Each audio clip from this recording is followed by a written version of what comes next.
Five to go, boys.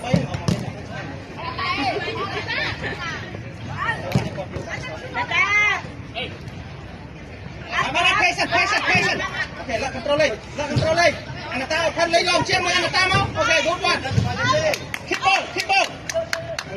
Nice one, that's it. Pass. Okay. Get. Không điện. Ta lên. Chị Minh. Lại mình trông lại. Đặt lấy môi. Pass. Tập lại tay. Tiết. Không tiết. Okay. Không điện. Pass. Sao bạn? Keep ball play. Điện ta tiết. Stay. Không đánh điện không điện. Anata. Ta lên. Chị Minh đâu? Lấy sân. Rồi, lấy triêm. Lại Minh lên tay Minh. Minh lên tay. Lấy triêm đâu cũng không xuống. Xe đâu không? Keep ball play.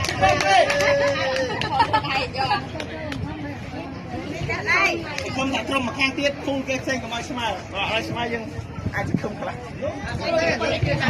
Lấy phí đó rồi.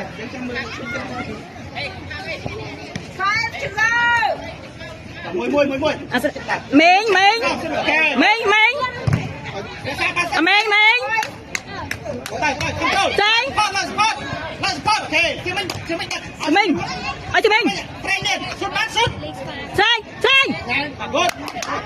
Chạy tiết. Sao ba lên.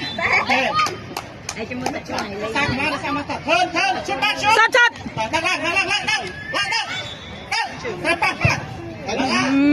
Rapa bỏ cái chút cái đó mà ngay bắt sức lơ nè con chút luôn một chị mình chạy mưa anh block one side chứ chạy mưa là ok train approach train năm ba anh qua đây phía này tới train chạy mưa ba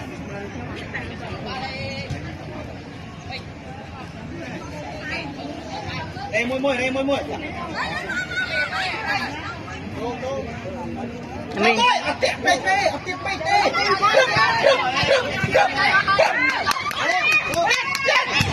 Không.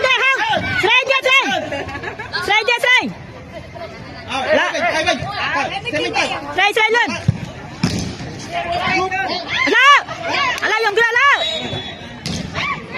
Bên này. Điệp trăm luôn dân mình.